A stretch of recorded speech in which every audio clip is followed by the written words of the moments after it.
Salut les mordus de vinyle, bienvenue sur la chaîne Vinyl Discovery. Épisode 69, on va inaugurer la fabuleuse série de classiques trésors cachés de l'année 72. Vous avez été très nombreux à lever le doigt pour continuer l'aventure après cette fabuleuse série 71. Donc on va inaugurer en beauté avec Machine Head de Deep Purple. Incroyable. Donc ici, pour Deep Purple, il a fallu enchaîner après le magnifique Fireball. Incroyable, ils sont arrivés premiers en France, en Allemagne, au Royaume-Uni, en Australie et au Canada, aux charts. Magnifique. Donc ils ont vendu précisément 320 600 exemplaires en France, Donc, dont un certain nombre que l'on trouve en vide-grenier dans un état lamentable. Il y en a beaucoup qui ont dû jouer au frisbee avec. Et voilà, donc en effet, la pochette est mythique ici, tout le monde la connaît. Donc on est sur un pressage de 78, une réédition de la collection Disque en couleur, réédition française. De quelle couleur? Violet évidemment. Magnifique. Et donc ici, cette pochette est mythique. Elle est l'œuvre de Roger Glover et du manager John Coletta. Roger Glover, il ressemble un petit peu à Vincent de Sagna. Il y a un petit air. Et ici, en effet, ils ont eu l'idée du design. Donc avec la photo du groupe qui se reflète sur une plaque métallique. Et le photographe Cherbel, qui est connu pour avoir travaillé avec les Stones, fait une séance de shooting. Et d'ailleurs, il y a une imperfection de l'époque. On voit son ombre ici. Magnifique. Pas Photoshop à l'époque. Et ici, à l'intérieur, il y a aussi quelque chose de magnifique.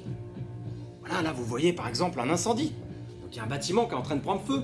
Alors ça fait tout simplement allusion, en effet, au concert de Frank Zappa à Montreux, donc le 4 décembre 71, au Casino précisément, où un spectateur a fait exploser le plafond avec une fusée de détresse. Magnifique. Donc anecdote incroyable. Et donc les Deep Purple étaient installés en Suisse. Donc ils ont dû annuler leur tournée américaine parce que Ian Gillan avait chopé l'hépatite. Et donc ensuite, c'était le tour de Ritchie Blackmore de choper l'hépatite, donc ils sont tous restés en Suisse. Et aussi pour des raisons fiscales, sur leur bon conseil de leur expert comptable. Et donc en effet ici, ce qui est intéressant, c'est que ils ont trouvé l'inspiration pour clôturer l'album avec Smoke on the Water, donc qui vient tout simplement de cet incendie provoqué lors du concert de Frank Zappa. Donc incroyable. Donc ici, en effet, la fumée était au-dessus du lac Léman. Donc absolument incroyable. 48 000 € de matos perdus pour Frank Zappa. Bon, je pense qu'il s'en est remis, mais quand même, c'est à noter. Donc ici, c'est absolument saisissant comme anecdote. Comme autre anecdote, ce que l'on peut dire aussi, c'est que ils ont enregistré cet album au studio mobile de Montreux des Rolling Stones. Magnifique. Donc ils sont crédités, les Stones. Donc avec ce studio mobile. Donc Rolling Stones mobile, juste là. Magnifique. Donc ils ont accepté de prêter leur studio. Magnifique.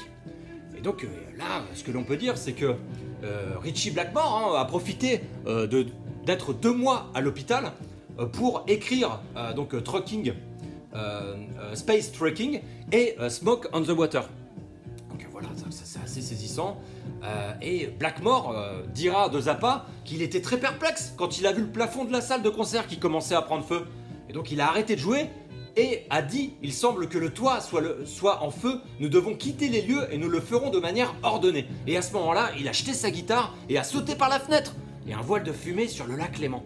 Voilà, c'est un scénario absolument hollywoodien, magnifique. Donc ici, en effet, Roger Glover dira dans une interview, un peu plus tard, que Smoke on the Water était un morceau de remplissage. Quand vous savez que c'est peut-être le riff hard rock le plus connu au monde entier. C'est fabuleux comme histoire. Je suis absolument conquis, parce que nous sommes en train d'écouter. Il y a des beaux arrangements sur ce morceau. De quoi s'agit-il? On parlait de Ian Gillan. En effet, il a produit un groupe, un album en 72. Celui de Jérusalem, magnifique. Donc là, on est sur un groupe absolument incroyable, avec un album trésor caché, très clairement. C'est du hard rock, heavy, proto-metal, avec 5 membres. Absolument délicieux, ces 5 membres. Voilà, ici, Donc là, ce que l'on peut dire, c'est que ce disque est paru au Royaume-Uni, en Allemagne, au Japon, a été enregistré au Delaine Studio de Londres. Donc c'est pas rien quand même. Ils avaient Ian Gillan en production, le studio Léa, et puis ils ont joué aussi avec Black Sabbath, Status Quo, Uriah Heep, Deep Purple. Donc il y avait quand même du matos, il y avait tout pour réussir ici. Pourtant, ils ont fait qu'un seul disque. Et donc, en effet. Pourquoi c'est Ian Gillan qui les a produits? Tout simplement parce que Paul Dean, le bassiste qui figure ici, donc, a déclaré lors d'une interview que Yann était un ami de sa sœur, Zoé. Et donc il lui a demandé s'il pouvait écouter le groupe de son frère. Incroyable. Donc il a écouté quelques maquettes et il a dit ouais, c'est pas mal, hein. Et donc en effet, il les a produits. Et ce qui est intéressant aussi, c'est que les 5 membres de ce groupe étaient tous des autodidactes. Ils ne savaient pas jouer d'instruments. Et donc à l'école, hein, ils se sont bien sûr rencontrés, ils ont grandi ensemble et ils ont travaillé d'arrache-pied. Ils ont même trouvé des emplois à mi-temps et ils ont bossé pendant les vacances, hein, vraiment pour composer des morceaux et pour se payer leur matos. Donc magnifique. Donc ils ont sorti un single avec le morceau Kamakaze Mot. Magnifique single qui ne figure pas malheureusement dans l'album. Mais d'ailleurs, hein, les Japonais n'ont pas approuvé hein, le titre de l'album, hein, enfin de ce 45 tours. Ouais, 45 n'étant pas très loin. Hein. Et donc ici, en effet, on est sur quelque chose d'absolument saisissant. Et la pochette. Impossible d'occulter la pochette sur Vinyl Discovery. Donc devant, en fait, le dessin que vous voyez, c'est l'œuvre de Bob Cook. Donc Bob Cook, hein, le lead guitar du groupe. Magnifique. Donc initialement, l'original est une peinture à l'huile. Et donc Paul Dean, donc le bassiste, avait déclaré qu'il ne s'agissait en aucun cas d'être religieux ici. C'était pas le message, mais simplement de quelque chose de puissant qui implique de se battre et de tendre la main pour son avenir quel qu'il soit. Rien ne vous arrive dans cette vie. Il faut sortir et faire des vagues.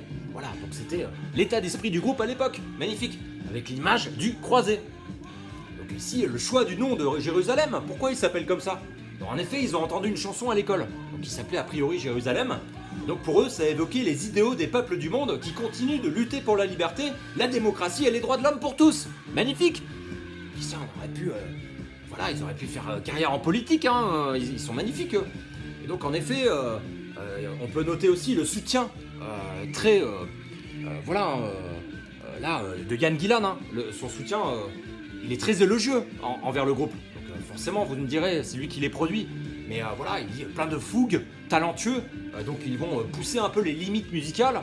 Franchement, je vous recommande ce disque et j'adore ce disque. Donc concrètement, c'est ce qu'il dit dans ce texte, Ian Gillan au dos de la pochette. Donc là, on est sur un pressage original allemand. L'anglais est introuvable et impossible à choper. En revanche, il y a des rééditions qui sont parues. Il y a une réédition colorée, il me semble aussi. Donc ça peut valoir le coup. En tout cas, ils ont signé chez Deram, hein, donc il y avait vraiment tout pour réussir pour ce groupe. Et malheureusement, il est tombé dans les oubliettes. Voilà. Et donc, mais Ian Gillan a fait fort, hein, parce que voilà, il a enchaîné avec Machine Head et Deep Purple et il a produit ce disque. Ouais, chapeau monsieur, hein. Chapeau bas. Voilà, donc j'espère que vous aurez apprécié cet épisode. N'hésitez pas à lever généreusement les pouces. On les lève généreusement les pouces. N'hésitez pas à vous abonner si ce n'est pas encore le cas. A très vite sur la chaîne Vinyl Discovery, on va continuer cette délicieuse exploration de l'année 72. A très bientôt et portez-vous bien surtout.